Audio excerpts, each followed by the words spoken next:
તમે જો સંગીતના શોખીનો ભવનાથના મેળે હતો, 1 તારીખે મારો ભીખુદારનો કાર્યક્રમ હતો. નારાયણ સ્વામીજીદી હતા તે દી અમે એની રાવટીએ સાંભળવા જઈ. 6 વાગ્યાથી શરૂ થાય ભજનો, સવારના 6, 10 વાગ્યાથી શરૂ થાય, સવારના 6 વાગે. પણ ભૈરવી છેલ્લી આવે ને એના મત વાલે હે બાલક ઘર વાલે હે, સુરત પ્યારી પ્યારી હે, નામ બનવારી હે. એટલે ભજનની ચરમસીમા આવે ને ત્યારે ભજનિક નથી રહેતો, વાંહે માત્ર ભજન રહે. જ્ઞાનની ચરમસીમા આવે ત્યારે જ્ઞાની વિસર્જન થઈ જાય, માત્ર એનું જ્ઞાન જ રહે છે. એમ જ વક્તવ્યનું છે. વક્તા ઓતપ્રોત થઈ જાય ત્યારે વક્તવ્ય રહે, અહમનું વિસર્જન થઈ જાય. સ્વામી વિવેકાનંદજી તો આમ કરી અને બોલતા. શિકાગો ધર્મ પરિષદમાં ગયા. હું શિકાગો ગયો ને, પહેલું મેં એ તપાસ કરી કે ક્યાં સ્વામીજીએ પ્રવચન આપ્યું. આપણા ગુજરાતી પરિવારોને પૂછ્યું, મેં કે સ્વામી વિવેકાનંદજીએ ક્યાં પ્રવચન આપ્યું? મને કે એવા મહાત્મા દર વર્ષે અહીં આવે છે ને અહીં પ્રવચન આપે. એ આવ્યા એમાં ઘણો ફેર.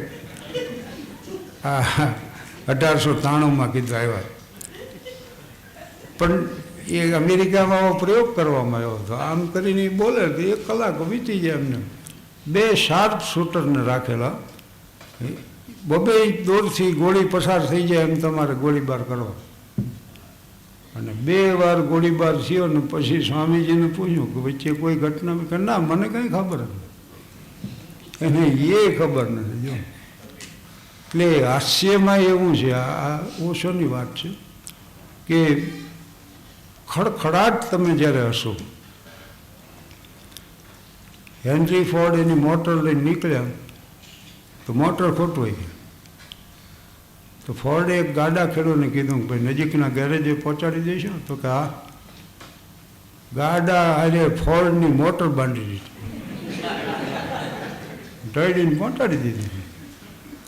ઓલે રિપેર કરી દીધી. ફોર્ડ બહુ ખુશી થયા, $10 કાઢીને આપ્યા, હાલ્યો. બોલો કે ના, મારે નથી જોતા. અરે લઈ લ્યો કે હું હેનરી ફોર્ડ છું, ફોર્ડ મોટર કંપનીનો માલિક છું. બોલો કે સાહેબ તમે ગમે એવો, હું એટલું સમજો ફોર્ડ આવા ઠોઠા લઈ ન નીકળે.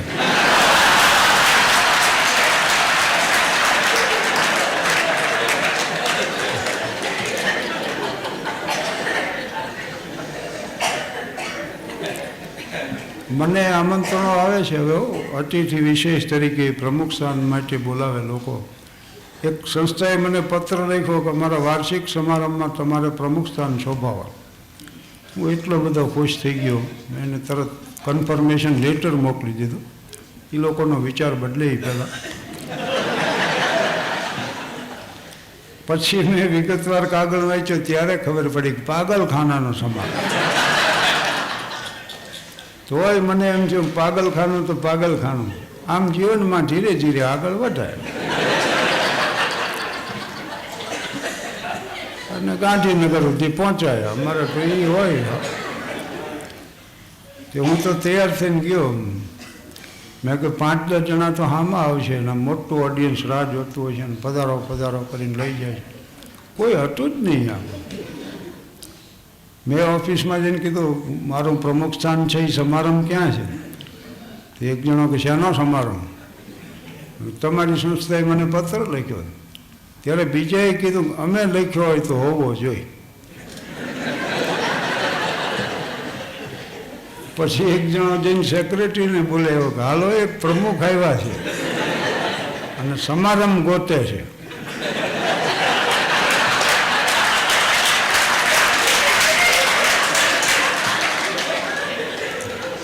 પછી સેક્રેટરી આવ્યા ખુદ અને એ કે છે ગોઠવો, ટેબલ ગોઠવો, ખુરશી ગોઠવો. 3-4 તૂટલા ટેબલ, ભાંગલી ખુરશીઓ જે આવ્યા. એક અતિથિ વિશેષ આવ્યા, ચૂંટણીમાં હારી ગયેલા જૂના રાજકારણી.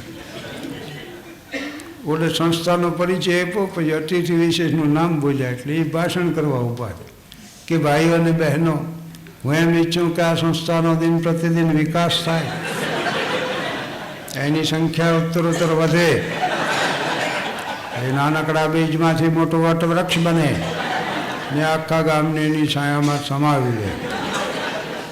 મેં કીધું મારે શું કરવાનું છે એ કહો.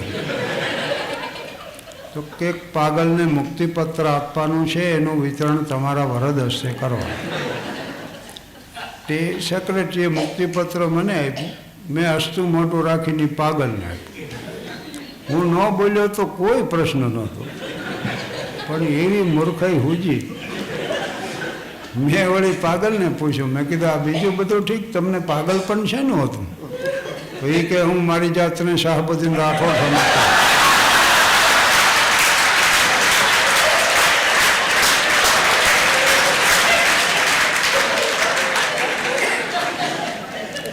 મેં કીધેલા શાહબુદ્દીન રાઠોડ હું છું? મને કે 3 મહિના થાય છે.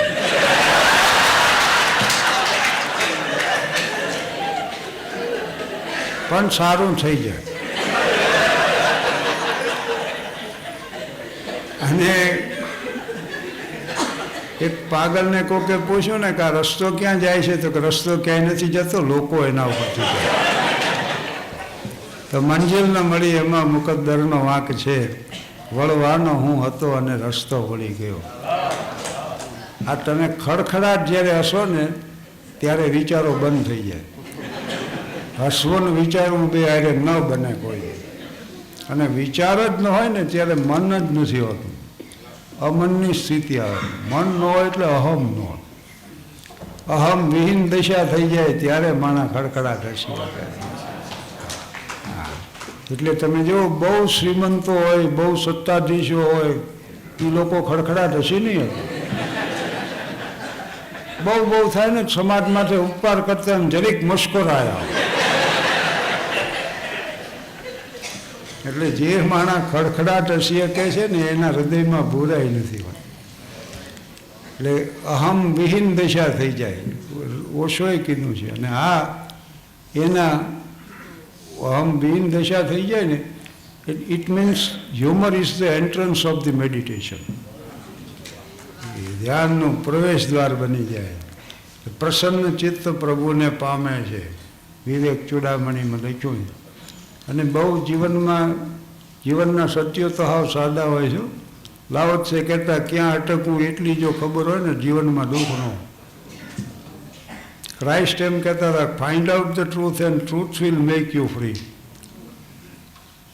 લવ thy neighbour as thyself. તમે તો કેટલી વાર સાંભળ્યું, પણ એમાં ઊંડી વાત એ છે કે do you love your self? જાતને ન ચાહીએ કે કોઈ ન ચાહીએ. અમને કીધું ને મેહુલભાઈએ, મેં કીધું નર જાતિ, પણ એમાં ઊંડી વાત એ હતી કે મંદિર મસ્જિદ ગિરજા ઘર કો બાટ લિયા ભગવાન કો, જમી આસમા કો ભી બાટા મત બાટો ઇન્સાન. તો હિન્દી એ હમ વતન હૈ, હિન્દોસ્તા હમારા. આ બધા સત્યો બહુ સાદા, સમજવા જેવા. ગાંધીજી કહેતા કે જ્યાં સુધી સત્યને ન જાણો ત્યાં સુધી સાચું જ્ઞાન ન મળે, અને સાચું જ્ઞાન ન મળે ત્યાં સુધી સાચો આનંદ ન મળે. શું માણા ફાફા મારે આનંદ મેળવવા હાટું. એવું આ આટલી જે બધા જીવનના જે રાહ ઉપર તમે રહ્યો, બધા એ વાંચેલી વાર્તા છે. એટલે હું કહેતો નથી કે પ્રોડિગલ સન છે ને, જીસસ ક્રાઇસ્ટની વાત છે. ઉડાવ દીકરોને કે મને ભાગ આપી દો ને લઈને વયો ગયો શહેરમાં, અને બેફામ પૈસા ઉડાડ્યા. પછી માંગવા જવું પડે એવી સ્થિતિ છે. દીકરાએ બાપને પત્ર લખ્યો કે હું આવું છું. બાપ બહુ ખુશી થયો. દીકરાના માનમાં મિજબાની ગોઠવી. મોટા દીકરા ન ગમ્યું કે હું તો અહીં ખેતીવાડી કરું છું ને આ તો પૈસા ઉડાડીને આવે, એના માટે તમે આવું કરો. એટલે એના પિતાએ કીધું, બેટા એ સંપત્તિ ખોઈને આવે છે તો સમજણ લઈને આવે. પછી બાપ ને દીકરો બે ભેજ્યા. બાપના ખંભે માથું મૂકીને દીકરો રોયો અને બેયનું મિલન થયું. આટલી સાદી વાત છે, પણ કેવડો મોટો સંદેશ ક્રાઇસ્ટને આપવો કે જીવનના જે રાહ ઉપર તમે હો એ રાહ ખોટો છે એવું તમને જ્ઞાન થાય. એ રાહ ખોટો છે એવો તમને અનુભવ થાય, અને જેથી પાછા ફરો ને તેથી જિંદગીનો સાચો રાહ શરૂ થાય. હવે આમાં કોને ક્યારે પાછું ફરવું છે એ નક્કી તમારે કરવાનું, કારણ કે you have to find out your own truth. Truth is the pathless land. જો પ્રસિદ્ધ વાત છે કૃષ્ણમૂર્તિની. એટલે you have to observe your thinking without condemnation or justification, with choiceless passive awareness. તમારા વિચારોનું નિરીક્ષણ કરવાનું, પણ વ્યાજબી છે કે ગેરવ્યાજબી છે એ નક્કી નથી કરવા. યોગ્ય છે કે અયોગ્ય છે કાંઈ નહીં. Simply you have to observe only. અને એટલું જ પૂરતું છે. See the fact and fact will show the way. પૂરું કરી દઉં છે. આનંદ છે ને બુદ્ધના શિષ્ય બહુ પ્રશ્ન પૂછતા, પ્રશ્ન બહુ કરતો આનંદ બુદ્ધને. એટલે એકવાર બે આમ જતા જંગલનો રસ્તો, એક ઝરણું હતું, પહાડી ઝરણું, એના કિનારે થઈને નીકળી ગયા. થોડેક ગયા પછી બુદ્ધે કીધું, આનંદ મને તરસ લાગે, પ્રાણ નીકળી જાય છે, પાણી નહીં મળે. આનંદ કે ભરી આવું. કમંડળ એને આમ લીધું, બોલ્યું. એ ભરવા ગયો ને પાછો, આમ જ્યાં જોયું તો ડોળું થઈ ગયું પાણી. ભેંસો બેઠી હતી તો પહાડી ઝરણું, પાણી બધું ડોળું થઈ ગયું. એમને પાછું આવ્યું કે પાણી તો ડોળું થઈ ગયું. તો બુદ્ધ કે શું કર્યું? તો કે મેં પ્રયાસ બહુ કર્યો. પ્રયાસ કર્યો? પ્રયાસ કરવાની જરૂર જ ન. હવે જઈને બેસી જ જાય. આજ્ઞા કીધું હતું. એટલે આનંદ તો બેસી ગયો છે, પણ એ ઝરણામાં જે કંઈ હતો કચરો એ બધો નીચે બેસી ગયો. હાવ પાણી નિર્મળ થઈ ગયું. પછી એને ભરી લીધું. પણ બુદ્ધના ચરણોમાં પડી ગયો કે આટલું જ શીખવા મને આપે કીધું. તો હા. એટલે મનના કાંઠે બેહીને વિચારોના પ્રવાહનું માત્ર નિરીક્ષણ કરવાનું. અઘરી વાત છે આ, કંઈ કહેવાય એટલી હેલી નથી. પણ ધીરે ધીરે જેમ પાણી એમ વિચારોનું અવલોકન કરવાનું, પણ બટ વિધાઉટ કન્ડેમનેશન ઓર જસ્ટિફિકેશન. એ કાંઈ કરવાનું નથી. એટલે જ observation, awareness means silent observation. તમે જાગૃત માત્ર રહેવાનું જોઈએ. જુવાની મને સમજાવતા ધ્યાન ધરો, કે ધરવાનું હોય, રાખવાનું હોય. જીવનમાં ધ્યાન રાખવાનું. આ બધા જ્ઞાનનો સાર અવેરનેસ છે. જાગૃત રહીને કરવું જે કરવું એમ. અને આમ નામ બોલે જો તો શરમમાં સાંભળ્યા કરો તમે તો.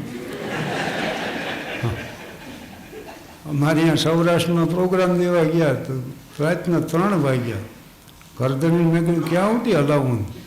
મને કે જાનમાં 200 માણા આવ્યા ને આપણી પાસે ગાટલા હોજ છે.